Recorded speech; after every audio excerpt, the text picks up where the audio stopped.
Arkansas Arts Academy culinary students. This week we are making caramel corn or caramel corn, depending on where you're from.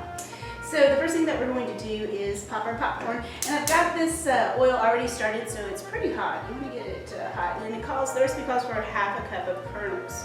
So we are inspired by Charles Schulz. So we added pretzels to our pie crust, and after we bake our pie, right before we serve it, we're going to top it with whipped cream and sprinkle it with caramel corn in an effort to celebrate Charlie Brown's Thanksgiving. So there were 4 ingredients that he used: pretzels, popcorn, jelly beans, and toast.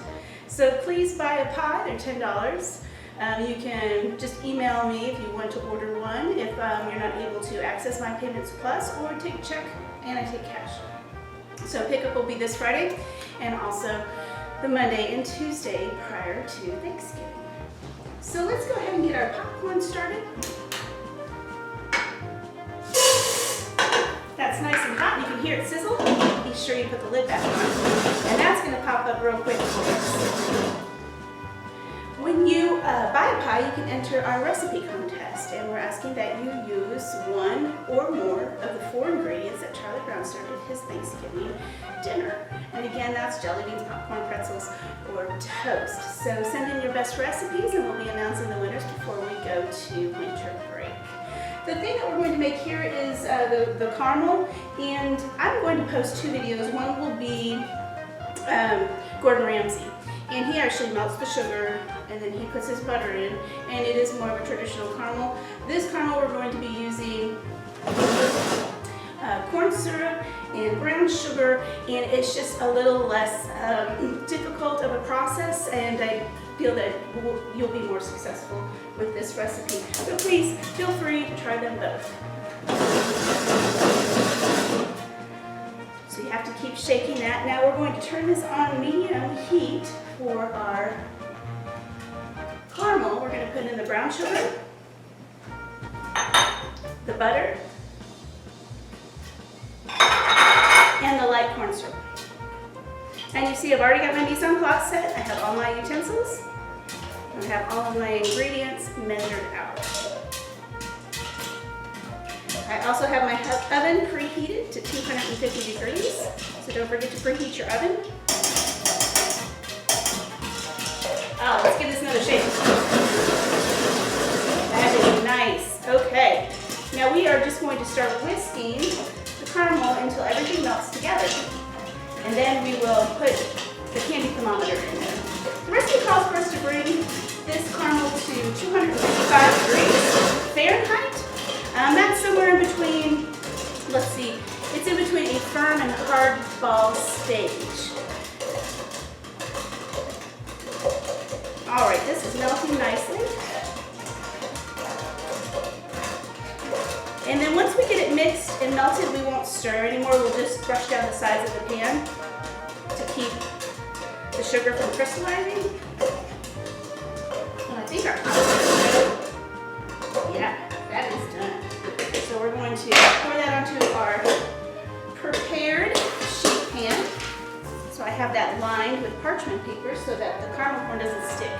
And the trick to keeping your parchment paper from sliding around is just to spray a little bit of oil on the bottom, and then you put your parchment paper on there, and that'll keep your parchment paper from sliding around on you. So this is coming along very nicely. The butter's starting to incorporate with the sugar and the corn syrup. And you can use an instant read candy thermometer if you like, but I have the old-fashioned kind that we just clip onto the side.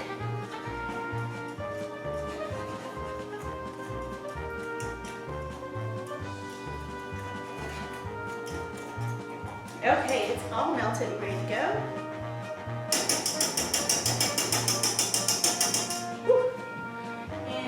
That I have my, I like the silicone brushes because they wash really well and they are heat resistant. And then we're going to go ahead and insert our thermometer. I've moved down the little clip, and it's already pre-adjusted for my pan. Slide it in just a little bit more. we go. And then we're looking for 255 degrees. Okay, we have reached 255 degrees. I'm so excited. Go ahead and take your candy thermometer out. And then we're going to take it off the heat and we're going to stir in the vanilla, and it's going to foam up at this point. And this is the salt and baking soda. Let's stir that in. That smells wonderful. Now this recipe does call for nuts, but I've omitted them, and that's because we don't cook with nuts in our kitchen. We use seeds instead, but we're just going to take the nuts out. So if you want to add the nuts in, please do so. If you know that you have a peanut allergy or guess that you're uncertain of if they have any peanut allergies, then just omit those. We can live without them. So you're going to pour this on the popcorn, and then we're going to put it in the oven and stir it frequently until it's all combined and starts to dry out. Our caramel corn is out of the oven and ready to go. It only took about 45 minutes, not the full hour and a half, to dry out, and it is delicious. So when you buy your pumpkin pie from the Arkansas Arts Academy, you also get a caramel corn topper. You can just enjoy it by itself, or use it on top of your pumpkin pie. Enjoy.